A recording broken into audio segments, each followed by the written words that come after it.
देव भगवान की जय। प्यारे कृष्ण कन्हैया लाल की जय। श्री ब्रह्म पुराण। मात्र तीर्थ, अविघ्न तीर्थ और शेष तीर्थ की महिमा। ब्रह्मा जी कहते हैं, गौतमी के तट पर मात्र तीर्थ के नाम से विख्यात जो उत्तम तीर्थ है वह मनुष्यों को सब प्रकार की सिद्धि देने वाला है। जीव उसके स्मरण करने मात्र से समस्त मानसिक चिंताओं से मुक्त हो जाता है। पूर्व काल में देवताओं और असुरों के बीच बड़ा भयंकर संग्राम छिड़ा था। उस समय देवता लोग दानवों को परास्त न कर सके। तब मैं सब देवताओं के साथ शूलपाणी भगवान शंकर के पास गया और हाथ जोड़कर नाना प्रकार के वाक्यों द्वारा उनका स्तवन करने लगा। महेश, जिस समय संपूर्ण देवताओं और असुरों ने एक दूसरे से सलाह करके समुद्र का मंथन किया और उसमें से एक कालकूट विष निकला, उसे खा लेने में आपके सिवा दूसरा कौन समर्थ हो सकता था।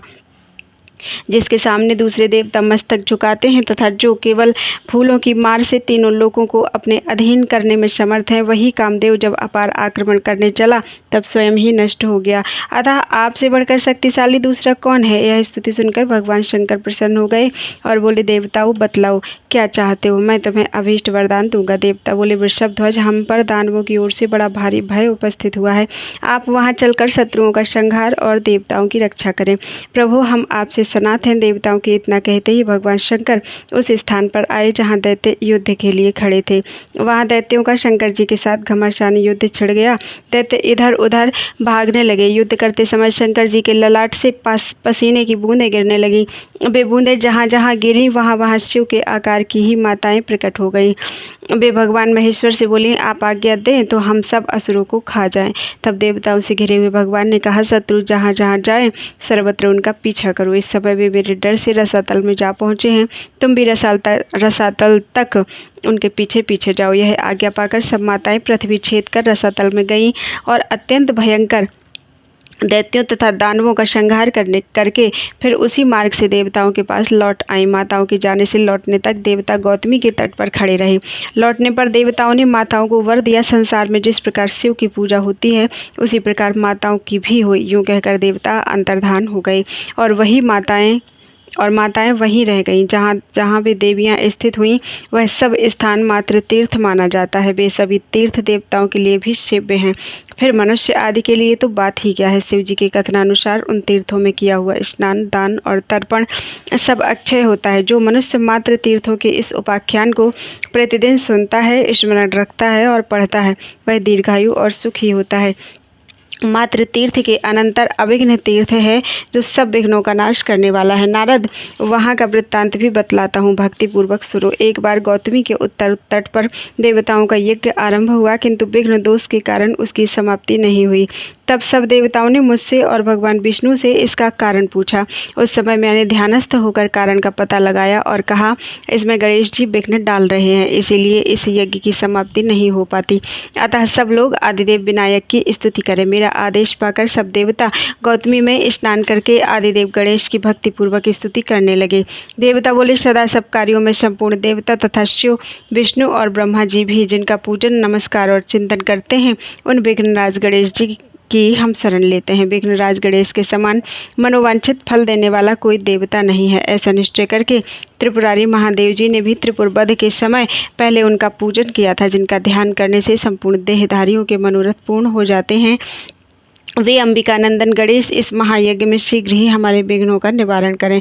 देवी पार्वती के चिंतन मात्र से ही गणेश जी जैसा पुत्र उत्पन्न हो गया। इससे संपूर्ण जगत में महान उत्सव छा गया। यह बात उन देवताओं ने अपने मुख से कही थी जो नवजात शिशु के रूप में गणेश जी को नमस्कार करके कृतार्थ हुए थे। माता की गोद में बैठे हुए और माता के मना करने पर भी उन्होंने पिता के ललाट में स्थित चंद्रमा को बलपूर्वक पकड़कर उनकी जटाओं में छिपा दिया। यह गणेश जी का बाल विनोद था। यद्यपि वे पूर्ण तृप्त थे तो भी अधिक देर तक माता के स्तनों का दूध इसलिए पीते रहे कि कहीं बड़े भैया कार्तिकेय भी आकर न पीने लगे। उनकी बुद्धि में बाल स्वभाव बस भाई के प्रति ईर्ष्या भर गई थी। यह देखकर भगवान शंकर ने विनोद बस कहा, विघ्नराज, तुम बहुत दूध पीते हो, इसलिए लंबोदर हो जाओ। यूँ कहकर उन्होंने उनका नाम लंबोदर रख दिया।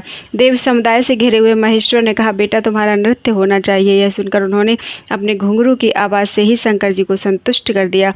इससे प्रसन्न होकर शिव ने अपने पुत्र को गणेश के पद पर अभिषिक्त कर दिया, जो एक हाथ में विघ्नपाश और दूसरे हाथ से कंधे पर कुठार लिए रहते हैं तथा पूजा न पाने पर अपनी माता के कार्य में भी विघ्न डाल देते हैं। उन विघ्नराज के समान दूसरा कौन है, जो धर्म, अर्थ और काम आदि में सबसे पहले पूजनीय हैं तथा देवता और असुर भी प्रतिदिन जिनकी पूजा करते हैं, जिनके पूजन का फल कभी नष्ट नहीं होता, उन प्रथम पूजनीय गणेश को हम पहले मस्तक नवाते हैं, जिनकी पूजा से सबको प्रार्थना के अनुरूप सब प्रकार के फल की सिद्धि दृष्टिगोचर होती है, जिन्हें अपने स्वतंत्र सामर्थ्य पर अत्यंत गर्व है। उन बंधु प्रिय मूषक वाहन गणेश जी की हम स्तुति करते हैं, जिन्होंने अपने सरस संगीत, नृत्य, समस्त मनोरथों की सिद्धि तथा विनोद के द्वारा माता पार्वती को पूर्ण संतुष्ट किया है। उन अत्यंत संतुष्ट हृदय वाले श्री गणेश की हम शरण लेते हैं। इस प्रकार देवताओं के स्तवन करने पर गणेश जी ने उनसे कहा, देवताओं, अब तुम्हारे यज्ञ में विघ्न नहीं पड़ेगा।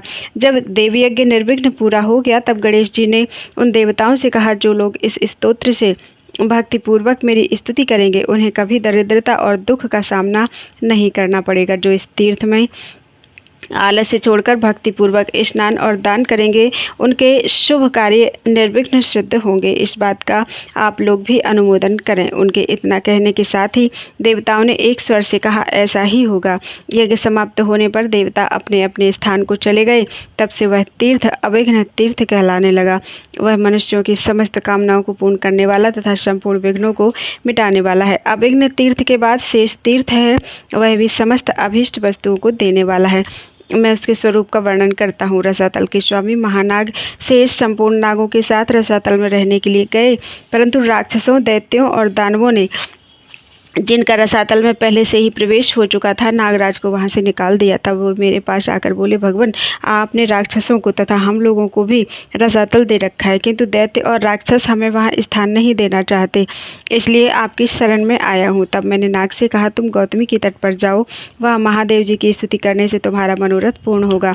उनके सिवा दूसरा कोई तीनों लोकों में ऐसा नहीं है जो सबके मनोरथ सिद्ध कर सके। मेरे कहने से शेषनाग वहां गए और गंगा में स्नान करके हाथ जोड़कर देवेश्वर महादेव की स्तुति करने लगे। तीनों लोकों के स्वामी भगवान शंकर को नमस्कार है, जो दक्ष यज्ञ के विध्वंसक, जगत के आदि विधाता तथा त्रिभुवन रूप हैं। उन भगवान शिव को नमस्कार है, जिनके सहस्रों मस्तक हैं। उन भगवान सदाशिव को नमस्कार है। सबका संहार करने वाले रुद्रदेव को नमस्कार है। भगवान, आप सोम, सूर्य, अग्नि और जल रूप हैं। आपको नमस्कार है, जो सर्वदा सर्वस्वरूप है और काल रूप हैं। उन भगवान शिव को नमस्कार है। सर्वेश्वर शंकर, मेरी रक्षा कीजिए। सर्वव्यापी सोमेश्वर, मेरी रक्षा कीजिए। जगन्नाथ, आपको नमस्कार है, मेरा मनोरथ पूर्ण कीजिए। इस स्तुति से प्रसन्न होकर महेश्वर ने नागराज को मनोवांछित वर दिया, जो देवताओं से शत्रुता रखने वाले दैत्य, दानव और राक्षसों के विनाश में सहायक था। भगवान ने शेषनाग को शूल देकर कहा, इससे अपने शत्रुओं का संहार करो। भगवान शिव की यह आज्ञा पाकर शेषनाग सर्पों के साथ रसातल में गए और वहां उन्होंने शूल से अपने शत्रु दैत्य, दानव तथा राक्षसों का वध किया और फिर भगवान शेषेश्वर का दर्शन करने के लिए वे गौतमी तट पर लौट आए। नागराज जिस मार्ग से आए थे, उसमें रसातल से वहां तक छेद हो गया था। उस बिल से गौतमी गंगा का अत्यंत पुण्यदायक जल पाताल गंगा में जा मिला। इस प्रकार उन दोनों का संगम हुआ। भगवान शेषेश्वर के सामने एक विशाल कुंड बनाकर शेषनाग ने उसमें हवन किया। उस कुंड में सदा अग्निदेव स्थित रहते हैं। उसमें गंगा के जल का संगम होने से वह जल गर्म हो गया। महायशस्वी शेषनाग महादेव जी की आराधना करके पुनः अपने अभीष्ट स्थान रसातल में चले गए। तब से वह तीर्थ नाग तीर्थ एवं शेष तीर्थ के नाम से प्रसिद्ध हुआ। वह संपूर्ण अभीष्ट वस्तुओं को देने वाला, पवित्र तथा रोग और दरिद्रता का नाशक है। उससे आयु एवं लक्ष्मी की भी प्राप्ति होती है। वह पवित्र तीर्थ स्नान और दान से मोक्ष देने वाला है। जो मनुष्य इस प्रसंग का भक्तिपूर्वक श्रवण, पाठ अथवा मनन करता है, उसकी सब कामनाएं पूर्ण होती हैं। जहाँ शेषेश्वर तीर्थ है और जहाँ शक्ति प्रदान करने वाले भगवान शिव हैं, वहाँ गौतमी के दोनों तटों पर 2100 तीर्थ हैं, जो सब प्रकार की संपत्ति देने वाले हैं। बोलो वृंदावन बिहारी लाल की जय। अश्वत्थ, पिपल तीर्थ, शनैश्चर तीर्थ, सोम तीर्थ, धान्य तीर्थ और विदर्भ संगम तथा रेवती संगम तीर्थ की महिमा। ब्रह्मा जी कहते हैं गोदावरी के उत्तर तट पर अश्वत्थ तीर्थ, पिपल तीर्थ और शनैश्चर तीर्थ हैं। उनका फल सुनो। पूर्व काल की बात है, देवताओं ने महर्षि अगस्त्य से अनुरोध किया था कि आप विंध्य पर्वत को आदेश देकर ऊपर उठने से रोकें। महर्षि अगस्त्य धीरे धीरे सहस्रों मुनियों के साथ विंध्य पर्वत के समीप गए। उन्होंने देखा नगश्रेष्ठ विंध्य असंख्य वृक्षों से व्याप्त, सैकड़ों शिखरों से घिरा हुआ और बहुत ही ऊंचा है। ऊंचाई में वह मेरुगिरी और सूर्य से टक्कर ले रहा है। मुनि के आने पर विंध्य पर्वत ने उनका आतिथ्य सत्कार किया। मुनि श्रेष्ठ अगस्त्य ने सब ब्राह्मणों के साथ विंध्यगिरि की प्रशंसा की और देवताओं का कार्य सिद्ध करने के लिए इस प्रकार कहा, पर्वत श्रेष्ठ, मैं तत्वदर्शी मुनियों के साथ तीर्थ यात्रा के उद्देश्य से दक्षिण दिशा की यात्रा करना चाहता हूँ। तुम मुझे जाने का मार्ग दो। मैं तुमसे आतिथ्य में यही मांगता हूँ, जब तक लौट ना आऊं तब तक तुम नीचे होकर ही रहना, इसके विपरीत ना करना। बहुत अच्छा, विंध्य पर्वत ने कहा, ऐसा ही करूँगा। महर्षि अगस्त्य उन मुनियों के साथ दक्षिण दिशा में चले गए। वे धीरे धीरे गौतमी के तट पर पहुंचकर सांवत्सरिक यज्ञ में दीक्षित हो गए। उन्होंने ऋषियों के साथ 1 वर्ष तक के लिए यज्ञ आरंभ कर दिया। उन दिनों कैटव के 2 पापी पुत्र राक्षस धर्म के लिए कंटक हो रहे थे। उनका नाम था अश्वत्थ और पिप्पल। वे देवलोक में भी प्रसिद्ध थे। ब्राह्मणों को पीड़ा देना उनका नित्य का काम था। ब्राह्मणों का कष्ट देखकर महर्षिगण गोदावरी के तट पर नियम पूर्वक तपस्या करने वाले सूर्यपुत्र शनैश्चर के पास गए और उनसे उन राक्षसों के सब अत्याचार कह सुनाए। यह सुनकर शनैश्चर ब्राह्मण के वेश में रहने वाले अश्वत्थ नामक राक्षस के पास गए और स्वयं भी ब्राह्मण बनकर उन्होंने उसकी परिक्रमा की। उन्हें परिक्रमा करते देख राक्षस ने ब्राह्मण ही समझा और प्रतिदिन की भांति माया करके उस पापी राक्षस ने उनको भी अपना ग्रास बना लिया। उसके शरीर में प्रवेश करके शनि ने उसकी आंतों को देखा। शनि की दृष्टि पड़ते ही वह पापात्मा राक्षस वज्र के मारे हुए पर्वत की भांति क्षण भर में जलकर भस्म हो गया। अश्वत्थ को भस्म करके वे ब्राह्मण रूपधारी शनि दूसरे राक्षस के पास गए। वहां उन्होंने अपने को वेदाध्ययन करने वाले ब्राह्मण के रूप में उपस्थित किया, मानो वे विनीत शिष्य थे। और पिप्पल गुरु, पिप्पल ने पहले की ही भांति अन्य शिष्यों के समान शनैश्चर को भी अपना आहार बनाया, किंतु उदर में प्रवेश करने पर शनि ने उसकी आंतों पर दृष्टि डाली। उनके देखते ही वह भी जलकर भस्म हो गया। इस प्रकार उन दोनों को मारकर सूर्यपुत्र शनैश्चर ने मुनियों से पूछा, अब मेरे लिए कौन सा कार्य है, आप लोग बताएं। मुनियों को बड़ा हर्ष हुआ। उन्होंने शनि को इच्छानुसार वर देना चाहा। शनैश्चर बोले, जो मेरे दिन को नियम से रहकर अश्वत्थ का स्पर्श करे उनके सब कार्य सिद्ध हो जाए और मेरे द्वारा होने वाली पीड़ा भी उन्हें ना हो। जो मनुष्य अश्वत्थ तीर्थ में स्नान करे उनके भी सब कार्य सिद्ध हो जाए। जो मानव शनिवार को प्रातःकाल उठकर अश्वत्थ का स्पर्श करते हैं उनकी समस्त पीड़ा दूर हो जाए। तब से उस तीर्थ को अश्वत्थ तीर्थ, पिप्पल तीर्थ और शनैश्चर तीर्थ भी कहते हैं। अगस्त्य, सात्विक, याज्ञिक और सामग आदि 16,108 तीर्थ वहाँ वास करते हैं। उन तीर्थों में किया हुआ स्नान और दान संपूर्ण यज्ञों का फल देने वाला है। इसके आगे विख्यात सोम तीर्थ है। उसमें स्नान और दान करने से सोमपान का फल मिलता है। औषधियाँ पूर्व काल से ही संपूर्ण जगत की माताएं हैं। उन्हीं में यज्ञ, स्वाध्याय और धर्म कार्य प्रतिष्ठित है। औषधियों से ही समस्त रोगों का निवारण होता है। उन्हीं से अन्न की उत्पत्ति और सबके प्राणों की रक्षा होती है। एक दिन औषधियों ने मुझसे कहा, सुरश्रेष्ठ, हम लोगों को एक ऐसा पति दीजिए जो राजा हो। उनकी बात सुनकर मैंने कहा, तुम सबको राजा पति रूप में प्राप्त होगा। तब उन्होंने पुनः प्रश्न किया, इसके लिए हमें कहाँ जाना होगा। मैंने कहा, माताओं, तुम गौतमी के तट पर जाओ। गौतमी के प्रसन्न होने पर तुम्हें लोक पूजित राजा की प्राप्ति होगी। यह सुनकर वे वहां गईं और गौतमी की स्तुति करने लगी। औषधियाँ बोली, भगवान शंकर की प्रियतमा पुण्य सलीला गौतमी, यदि आप इस भूतल पर न आती तो संसार के प्राणी जो नाना प्रकार की पाप राशियों से तिरस्कृत एवं दुखी हो रहे हैं क्या करते। नदीश्वरी भूमंडल के मनुष्यों के सौभाग्य का अनुमान कौन कर सकता है। जिनके महापातकों का नाश करने वाली आप जगन माता गंगा उनके लिए सदा ही सुलभ है। तीनों लोकों की वंदनीय जगत जननी गंगा, आपके वैभव को कोई नहीं जानता, क्योंकि कामदेव के शत्रु भगवान शंकर भी आपको सदा मस्तक पर लिए रहते हैं। मनोवांछित फल देने वाली माता, तुम्हें नमस्कार है। पापों का विनाश करने वाली ब्रह्ममयी देवी, तुम्हें नमस्कार है। भगवान विष्णु के चरण कमलों से निकली हुई गंगा, तुम्हें नमस्कार है।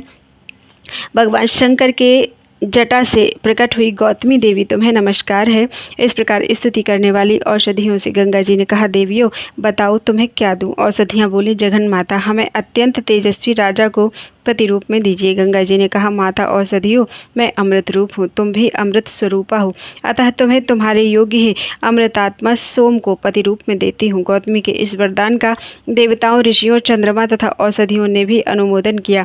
इसके बाद वे सब अपने अपने स्थान को चली गईं। जिस स्थान पर औषधियों ने समस्त पाप संताप का निवारण करने वाले अमृत स्वरूप राजा सोम को पति रूप में प्राप्त किया, वह सोम तीर्थ के नाम से प्रसिद्ध हुआ।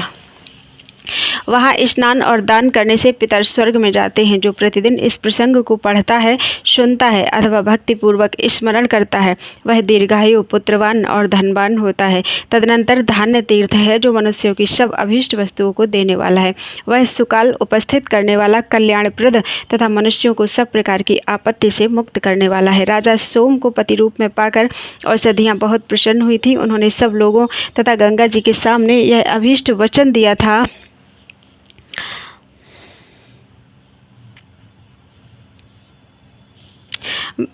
यह अभीष्ट वचन कहा। वेद में एक पवित्र गाथा है जिसे वेदों के विद्वान जानते हैं। जिस भूमि में फसल उगी हुई है वह माता के समान किंवा साक्षात माता ही है। जो गंगा जी के समीप उसका दान करता है वह समस्त अभिलषित वस्तुओं को प्राप्त कर लेता है। जो मानव खेती लगी हुई भूमि, गौ तथा औषधियों को ब्रह्मा, विष्णु एवं शिवरूप ब्राह्मण के लिए भक्तिपूर्वक दान देता है, उसका किया हुआ सब दान अक्षय होता है तथा वह अपने संपूर्ण अभीष्टों को प्राप्त कर लेता है। औषधियाँ सोम अर्थात राजा की प्रिया हैं और सोम भी औषधियों के पति हैं। यह जानकर जो ब्रह्मवेत्ता ब्राह्मण को औषधि यानी अन्न दान करता है वह संपूर्ण अभिलषित वस्तुओं को पाता है और ब्रह्मलोक में प्रतिष्ठित होता है। औषधियाँ राजा सोम से बातचीत करती हुई कहती हैं, राजन हम ब्रह्म रूपिणी और प्राण रूपिणी हैं। जो हमें ब्राह्मणों को दान करे उसे तुम पार लगाओ। स्थावर जंगम रूप जितना भी जगत है वह सब हम लोगों से व्याप्त है।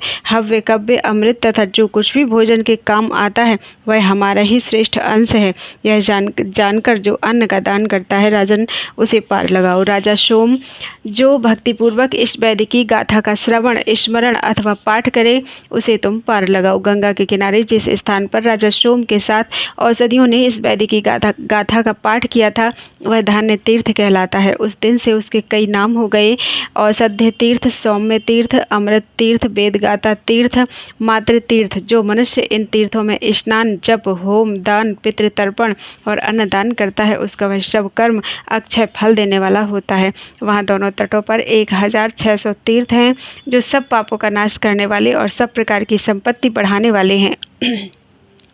वहाँ विदर्भा संगम और रेवती संगम तीर्थ भी है। अब उनका वृत्तांत बतलाऊंगा। पुराणवेत्ता पुरुष उसे जानते हैं। महर्षि भरद्वाज एक बड़े तपस्वी महात्मा थे।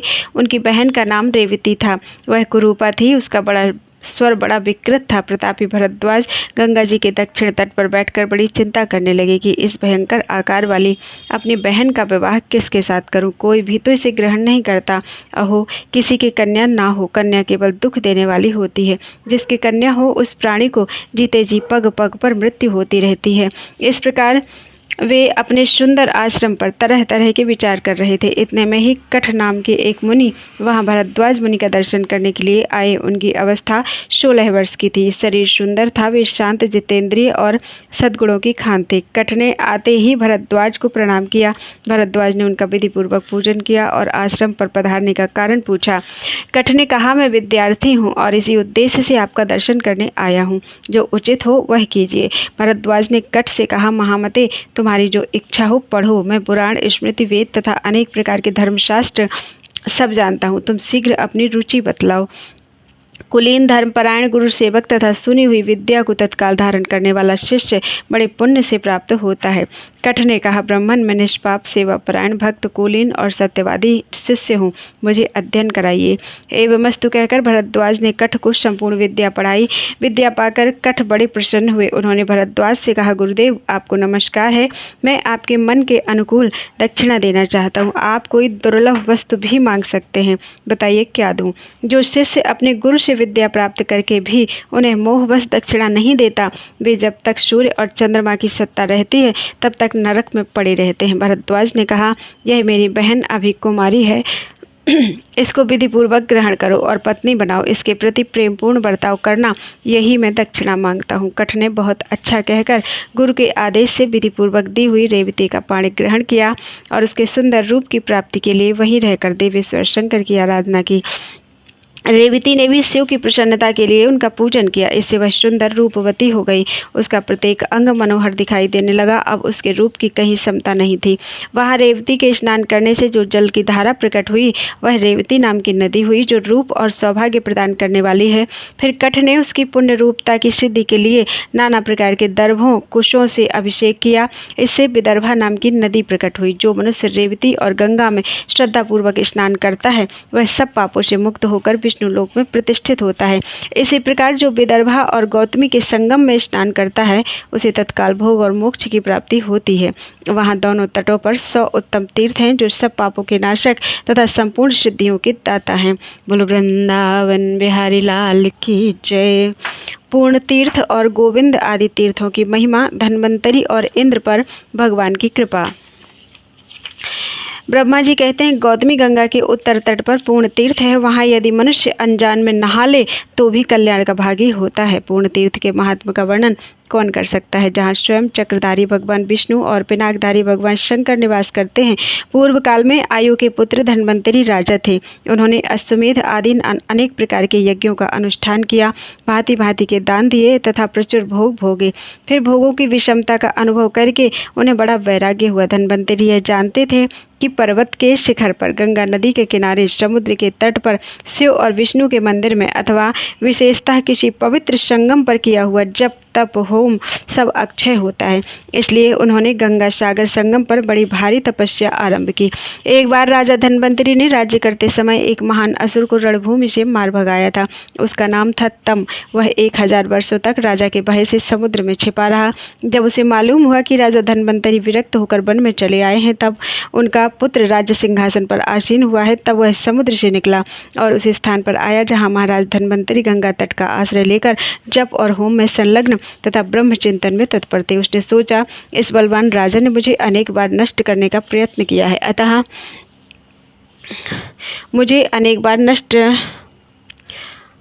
अतः मैं भी क्यों ना अपने इस शत्रु को नष्ट कर डालूं। ऐसा निश्चय करके उसने माया से एक स्त्री का वेश बनाया और राजा के पास आया। वह महामायावी सुंदर तरुणी देखने में बड़ी मनोहर थी। उसने हंसते हुए नाचना और गाना आरंभ किया। उस समय सुंदरी को बहुत समय तक इस अवस्था में देखकर राजा ने कृपा पूर्वक पूछा, कल्याणी तुम कौन हो, किसके लिए इस गहन वन में निवास करती हो और किसे देखकर तुम्हें इतना उल्लास सा हो रहा है। तरुणी बोली, राजन आपके रहते संसार में दूसरा कौन है जो मेरे उल्लास का कारण हो सके। मैं इंद्र की लक्ष्मी हूँ। आपको सब भोगों से संपन्न देखकर बारंबार आपके सामने विचरती हूँ। असंख्य पुण्य के बिना मैं सभी के लिए अत्यंत दुर्लभ हूँ। उसकी यह बात सुनकर राजा ने वह अत्यंत कठोर तपस्या त्याग दी और मन ही मन उसी का चिंतन करने लगे, उसी के आश्रय तथा उसी के आज्ञा पालन में रहने लगे। जब सब तरह से वे एकमात्र उसी की शरण में चले गए, तब उनकी भारी तपस्या का नाश करके तम अंतर्धान हो गया। इसी बीच में राजा को वर देने के लिए गया वे तपोभ्रष्ट एवं बेहुवल होकर मृतक के समान रो रहे थे। मैंने अनेक प्रकार की युक्तियों से महाराज धन्वंतरी को सांत्वना दी और कहा, राजन तुम्हारा शत्रु तम तुम्हें तपस्या से भ्रष्ट करके कृतकारी होकर चला गया। तुम्हें शोक नहीं करना चाहिए।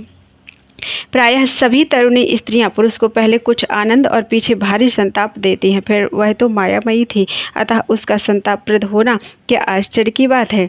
आनंदयन्ति प्रमदास्तापयन्ति च मानवं सर्वा एव विशेषेण किमु मायामयी तुसा। तब राजा धन्वंतरी का भ्रम दूर हुआ। वे हाथ जोड़कर बोले, ब्रह्मन क्या करूं, तपस्या के पार कैसे जाऊं। मैंने उत्तर दिया, देवाधिदेव जनार्दन की यत्नपूर्वक स्तुति करो, उससे तुम्हें सिद्धि प्राप्त होगी। भगवान विष्णु वेद वैद्य पुरातन परमात्मा हैं। उन्होंने ही संपूर्ण जगत की सृष्टि की है। तीनों लोकों में उनके सिवा दूसरा कोई पुरुष ऐसा नहीं है जो प्राणियों के समस्त मनोरथों की सिद्धि कर सके। मेरी आज्ञा मानकर राजा धन्वंतरी गिरिराज हिमालय पर चले गए और वहाँ दोनों हाथ जोड़कर भक्तिपूर्वक भगवान विष्णु की स्तुति करने लगे। धन्वंतरी बोले, सर्वत्र व्याप्त रहने वाले विष्णु आपकी जय हो, अचिंत्य परमेश्वर आपकी जय हो, विजयशील अच्युत आपकी जय हो। गोपाल आपकी जय हो। लक्ष्मी के स्वामी जगन्मय श्री कृष्ण आपकी जय हो। भूतपते आपकी जय हो। नाथ आपकी जय हो। आप शेषनाग की सैया पर शयन करने वाले हैं, आपको नमस्कार है। सर्वव्यापी गोविंद आपकी जय हो, जय हो। आप विश्व की सृष्टि करने वाले हैं, आपको नमस्कार है। देव आपकी जय हो, जय हो। आप विश्व का पालन और धारण करने वाले हैं, ईश आपकी जय हो। आप सदसत्व स्वरूप हैं, माधव आपकी जय हो। आप धर्मनिष्ठ परमात्मा को नमस्कार है। कामनाओं को पूर्ण करने वाले काम स्वरूप केशव आपकी जय हो। गुणों के सागर श्री राम आपकी जय हो। आप पुष्टि देने वाले और पुष्टि के स्वामी हैं, आपकी जय हो, जय हो। कल्याणदाता आपको नमस्कार है। संपूर्ण भूतों के पालक आपकी जय हो। भूतेश्वर आपकी जय हो। आप मौन धारण करने वाले हैं, आपको नमस्कार है। कर्म फलों के दाता आपकी जय हो। आप ही कर्म स्वरूप हैं। पीताम्बरधारी प्रभु आपकी जय हो। सर्वेश्वर आपकी जय हो। आप सर्वस्वरूप हैं, आप मंगल रूप प्रभु को नमस्कार है। नाथ आप सत्वगुण के अधिनायक हैं, आपकी जय हो, जय हो। आप संपूर्ण वेदों के ज्ञाता हैं, आपको मेरा नमस्कार है। आप ही जन्मदाता हैं और आप ही जन्म लेने वाले प्राणियों के भीतर निवास करते हैं, आपकी जय हो। परमात्मन आपको नमस्कार है। मुक्तिदाता आपकी जय हो। आप ही मुक्ति हैं, भोग प्रदान करने वाले केशव आपकी जय हो। लोकप्रद परमेश्वर आपकी जय हो। पापों का नाश करने वाले लोकेश्वर आपकी जय हो। भक्त वत्सल आपकी जय हो। चक्र धारण करने वाले आप परमेश्वर को प्रणाम है। मानदाता आपकी जय हो, जय हो। आप ही मान हैं। विश्ववंदित देव आपकी जय हो। धर्मदाता आपकी जय हो। आप धर्म स्वरूप हैं। संसार से पार लगाने वाले परमात्मन आपकी जय हो। अन्नदाता आपकी जय हो, जय हो। आप ही अन्न हैं। वाचस्पति आपको नमस्कार है। शक्तिदाता आपकी जय हो। आप ही शक्ति हैं। विजय का वरदान देने वाले ईश्वर आपकी जय हो। यज्ञदाता आपकी जय हो। आप ही यज्ञ हैं। आपके नेत्र पद्म पत्र की तरह विशाल हैं, आपकी जय हो। दान देने वाले परमेश्वर आपकी जय हो। आप ही दान हैं। कैटव का नाश करने वाले नारायण आपकी जय हो।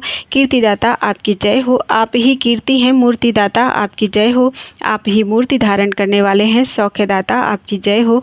आप ही सौख्य स्वरूप हैं। पावन को भी पावन बनाने वाले परमात्मन आपकी जय हो। शांतिदाता आपकी जय हो। आप ही शांति हैं। भगवान शंकर की भी उत्पत्ति के कारण आपकी जय हो। ज्योति स्वरूप आपकी जय हो। वामन आपकी जय हो। वित्तेश आपकी जय हो। धूममयी पताका वाले आपकी जय हो। संपूर्ण जगत के लिए दाता रूप परमेश्वर आपको नमस्कार है। पुंडरीकाक्ष आप ही त्रिलोकी में रहने वाले जीव समुदाय का क्लेश निवारण करने में दक्ष हैं। कृपा निधि विष्णु आप मेरे मस्तक पर अपना वरद हाथ रखिए। समस्त कामनाओं को पूर्ण करने वाले शंख चक्र गदाधर भगवान विष्णु ने इस प्रकार स्तुति करने वाले धन्वंतरि से वर मांगने को कहा। तब राजा ने विनीत होकर कहा, मैं देवताओं का राजा होना चाहता हूँ। तथास्तु कहकर भगवान वहाँ से अंतर्धान हो गए और राजा धन्वंतरि ने क्रमशः उन्नति करते हुए देवेंद्र पद प्राप्त किया। पूर्व जन्म में किए हुए अनेक कर्मों के परिणाम बस इंद्र को 3 बार अपने पद से भ्रष्ट होना पड़ा। वृत्तासुर का वध होने पर नहुस के द्वारा इंद्र का पद छीना गया। इसके बाद इंद्र ने सिंधु सेना की हत्या कर डाली, अतः उस पाप से भी उनके पद की हानि हुई। तीसरी बार अहिल्या के साथ समागम करने के कारण तथा अन्य कारणों से भी उन्हें पदभ्रष्ट होना पड़ा। इंद्र उन बातों को याद करके चिंताजन्य संताप से उदास रहा करते थे। तदनंतर एक दिन उन्होंने बृहस्पति जी से पूछा, वागीश्वर क्या कारण है कि बीच बीच में मुझे अपने राज्य से भ्रष्ट होना पड़ता है। इस प्रकार पदभ्रष्ट होने की अपेक्षा तो निर्धन हो जाना ही अच्छा है। कर्मों की गहन गति को कौन ठीक ठीक जानता है। सब पदार्थों के रहस्य को जानने में आपके सिवा और कोई समर्थ नहीं है। तब बृहस्पति जी ने इंद्र से कहा, चलकर ब्रह्मा जी से पूछो, वे ही भूत भविष्य और वर्तमान की बातें जानते हैं। महामते, जिस कारण से ऐसा होता है वह सब वे बता देंगे। ऐसा निश्चय करके वे दोनों मेरे पास आए और मुझे नमस्कार करके हाथ जोड़कर बोले, भगवान किस दोष से शचीपति इंद्र अपने राज्य से भ्रष्ट होते हैं। नाथ इस संदेह का निवारण कीजिए। उनका यह प्रश्न सुनकर मैंने बहुत देर तक विचार किया। तत्पश्चात बृहस्पति से कहा, ब्राह्मण खंड धर्म नामक दोष के कारण इंद्र को राज्य पद से च्युत होना पड़ता है। देश काल आदि के दोष से, श्रद्धा और मंत्र का अभाव होने से, यथावत दक्षिणा ना देने से, असत वस्तु का दान करने से और विशेषतः देवता तथा ब्राह्मणों की अवहेलना के पातक से जो देहधारियों का अपना धर्म खंडित हो जाता है, उससे अत्यधिक मानसिक संताप का सामना करना पड़ता है तथा पद की हानि भी अनिवार्य हो जाती है। क्षोभपूर्ण चित्त से किया हुआ धर्म भी अनिष्ट का ही कारण होता है, उससे कार्य की सिद्धि नहीं होती। अपना धर्म पूर्ण ना होने पर कौन सा अनिष्ट नहीं होता। यूँ कहकर मैंने उनके पूर्व जन्म का वृत्तांत भी बतलाया। पूर्व जन्म में इंद्र राजा आयु के पुत्र धन्वंतरि थे। उनकी तपस्या में तम नामक राक्षस ने विघ्न डाल दिया। फिर भगवान विष्णु ने उस विघ्न का निवारण किया। इस तरह इनके पूर्व जन्मों में ऐसे वृत्तांत अनेक हो सकते हैं। उन्हीं के फल से इन्हें कभी कभी अपने राज्य से वंचित रहना पड़ता है। मेरी बात सुनकर इंद्र और बृहस्पति दोनों को बड़ा आश्चर्य हुआ। उन्होंने फिर मुझसे ही पूछा, सुरश्रेष्ठ, खंड धर्मत्व दोष का निवारण कैसे होगा? तब मैंने पुनः सोचकर कहा, सुनो, एक उपाय बताता हूँ जो समस्त दोषों का हारक, समस्त सिद्धियों का कारक और दुखमय संसार सागर से समस्त प्राणियों का तारक है। जिनके चित्त में संताप रहता है उनको इसी उपाय की शरण लेनी चाहिए। यह समस्त जीवों को शांति प्रदान करने वाला है। वह उपाय है गौतमी देवी के तट पर जाकर भगवान विष्णु और शिव की स्तुति करना। यह सुनकर वे उसी समय गौतमी के तट पर गए और स्नान करके बड़ी प्रसन्नता के साथ भगवान विष्णु और शिव की स्तुति करने लगे। इंद्र ने श्री विष्णु की स्तुति की और बृहस्पति ने श्री शिव की। इंद्र बोले, मत्स्य, कूर्म और 12 रूप धारण करने वाले भगवान विष्णु को बारंबार नमस्कार है। नरसिंह देव तथा वामन को भी नमस्कार है। हयग्रीव रूपधारी भगवान को नमस्कार है। त्रिविक्रम आपको नमस्कार है। श्री राम, बुद्ध और कल की रूप भगवान को नमस्कार है। परमेश्वर आप अनंत एवं अच्युत हैं, आपको नमस्कार है। परशुराम रूपधारी आपको नमस्कार है। मैं इंद्र, वरुण और यम आपके ही स्वरूप हैं, आपको नमस्कार है। त्रिलोकी रूपधारी देवता परमेश्वर को नमस्कार है। भगवान, आप अपने मुख में सरस्वती को धारण करते हैं और सर्वज्ञ हैं। आप लक्ष्मीवान हैं, अतएव लक्ष्मी को वक्ष स्थल पर धारण करते हैं। पाप ताप आपको छू भी नहीं सकते। आपकी बाहें, जंघा तथा चरण अनेक हैं। कान, नेत्र तथा मस्तक भी बहुत हैं। आप ही वास्तव में सुखी हैं। आपको पाकर बहुत से जीव सुखी हो गए। हरे, आप करुणा के सागर हैं। मनुष्यों को तभी तक निर्धनता, मलिनता और दीनता का सामना करना पड़ता है जब तक वे आपकी शरण में नहीं जाते। बृहस्पति बोले, ईश, आप परम सूक्ष्म, ज्योतिर्मय, अनंत, ओमकार मात्र से अभिव्यक्त होने वाले, प्रकृति से परे, चित स्वरूप, आनंदमय और पूर्ण रूप हैं। मुमुक्षु पुरुष आपका स्वरूप ऐसा ही बतलाते हैं। भगवान, जिनके हृदय में एक भी कामना नहीं है अथवा जो संपूर्ण मनोरथों को प्राप्त कर चुके हैं, वे भी पंच महायज्ञों द्वारा आपकी आराधना करते हैं और उसके फलस्वरूप आपके दिव्य धाम अथवा दिव्य स्वरूप में, जो संसार सागर से परे है, प्रवेश कर जाते हैं। शंभो, वे निष्काम अथवा आप्तकाम पुरुष, समत्व बुद्धि के द्वारा सब प्राणियों में आपका दर्शन करके क्षुधा, पिपासा, शोक, मोह और जरा मृत्यु रूप 6 ऊर्मियों के प्राप्त होने पर शांत भाव से रहते, ज्ञान के द्वारा कर्म फलों को त्याग देते और ध्यान के द्वारा आप में प्रवेश कर जाते हैं। मुझ में न जाति के धर्म है, न वेद शास्त्र का ज्ञान है, न ध्यान का अभ्यास है और न मैं समाधि ही लगाता हूँ। केवल शांत चित्त भगवान शिव को, जो रुद्र, शिव और सोम आदि नामों से पुकारे जाते हैं, भक्ति के साथ प्रणाम करता हूँ। भगवान, आपके चरणों में भक्ति रखने से मूर्ख मनुष्य भी आपके मोक्षमय स्वरूप को प्राप्त कर लेता है। ज्ञान, यज्ञ, तप, ध्यान तथा बड़े बड़े फल देने वाले होम आदि कर्मों का सर्वोत्तम फल यही है कि भगवान सोमनाथ में निरंतर भक्ति बनी रहे। जगदाधार शिव सब जीवों के लिए सदा देखे और सुने हुए प्रिय फल की, स्वर्ग की तथा मोक्ष की प्राप्ति के लिए आपकी यह भक्ति ही सीढ़ी है। धीर पुरुष आपके चरणों की प्राप्ति रूपी फल के लिए दूसरी किसी सीढ़ी को नहीं बतलाते। दयालु, इसलिए आपके प्रति मेरी भक्ति बनी रहे, आपके श्री विग्रह की सेवा का सौभाग्य प्राप्त होता रहे। दूसरा कोई उपाय नहीं है। ईश्वर, यद्यपि हम लोग पापी हैं तथापि आप अपनी महिमा की ओर देखकर हम पर कृपा कीजिए। आप स्थूल, सूक्ष्म, अनादि, नित्य, पिता, माता, असत और सत स्वरूप हैं। श्रुतियों और पुराणों ने इस प्रकार जिनका स्तवन किया है, उन परमेश्वर सोमनाथ को मैं प्रणाम करता हूँ। इन दोनों की स्तुतियों से भगवान विष्णु और शिव बहुत प्रसन्न हुए और बोले, तुम दोनों अत्यंत दुर्लभ अभीष्ट वर मांगो। तब इंद्र ने कहा, भगवान, मेरा राज्य बार बार अधिकार में आता और छिन जाता है। जिस पाप के कारण ऐसा होता है वह पाप नष्ट हो जाए। यदि आप दोनों देवेश्वर अत्यंत प्रसन्न हों तो मेरा सब कुछ सदा स्थिर रहे। यह सुनकर भगवान शिव और विष्णु ने मुस्कुराते हुए इंद्र के वाक्य का अनुमोदन किया और इस प्रकार कहा, यह गोदावरी नदी ब्रह्मा, विष्णु और शिव इन तीनों देवताओं से संबंध रखने वाला महान तीर्थ है। यहाँ सबके मनोरथ पूर्ण होते हैं। तुम दोनों यहाँ श्रद्धापूर्वक स्नान करो। इंद्र के मंगल के लिए तथा इनके वैभव की स्थिरता के लिए बृहस्पति हम दोनों का स्मरण करते हुए इंद्र का अभिषेक करें तथा उस समय निम्नांकित मंत्र भी पढ़ें। इह जन्मनि पूर्वस्मिन् यत् किंचित सुकृतं कृतं तत्सर्वं पूर्णता में तु गोदावरी नमोस्तुते। गोदावरी, मैंने इस जन्म में अपना अथवा पूर्व जन्म में जो कुछ भी पुण्य कर्म किया हो वह सब पूर्णता को प्राप्त हो। आपको नमस्कार है। जो इस प्रकार स्मरण करके गौतमी गंगा में स्नान करता है उसका धर्म हम दोनों की कृपा से परिपूर्ण होता है तथा वह साधक अपने पूर्व जन्म के दोष से मुक्त होकर पुण्यवान हो जाता है। इंद्र और बृहस्पति ने बहुत अच्छा कहकर भगवान की आज्ञा स्वीकार की और दोनों प्रसन्न होकर उस कार्य में लग गए। देवगुरु ने इंद्र का महाभिषेक किया। उससे एक नदी प्रकट हुई जो पुण्या और मंगला कहलाई। उस नदी के साथ जो गंगा जी का संगम हुआ वह बड़ा ही पवित्र एवं कल्याणकारक है। इंद्र की स्तुति से प्रसन्न होकर जगन्मय भगवान विष्णु प्रत्यक्ष प्रकट हुए और उनसे इंद्र ने त्रिलोकी का राज्य प्राप्त किया। अतः इंद्रम गाम विंदयत, इस व्युत्पत्ति के अनुसार भगवान वहाँ गोविंद के नाम से विख्यात हुए क्योंकि इंद्र ने उनसे त्रिलोकमयी गौ प्राप्त की थी। देवगुरु बृहस्पति ने जहाँ इंद्र के राज्य की स्थिरता के लिए महादेव जी का स्तवन किया वहाँ पे भी सिद्धेश्वर नाम से निवास करते हैं। सिद्धेश्वर नामक शिवलिंग की संपूर्ण देवता भी पूजा करते हैं। तब से वह तीर्थ गोविंद तीर्थ के नाम से विख्यात हुआ। वहीं मंगला संगम, पूर्ण तीर्थ, इंद्र तीर्थ और बारहस्पत्य तीर्थ भी है। उन तीर्थों में जो स्नान, दान अथवा किंचन मात्र भी पुण्य का उपार्जन किया जाता है वह सब अक्षय होता है। वहाँ का श्राद्ध पितरों को अत्यंत प्रिय है। जो मनुष्य प्रतिदिन इस तीर्थ के महात्म्य को सुनता है, पढ़ता है और स्मरण करता है उसे खोए हुए राज्य की प्राप्ति होती है। नारद वहाँ गौतमी के दोनों तटों पर 37,000 तीर्थ रहते हैं जो सब प्रकार की सिद्धि देने वाले हैं। बोलो वृंदावन बिहारी लाल की जय।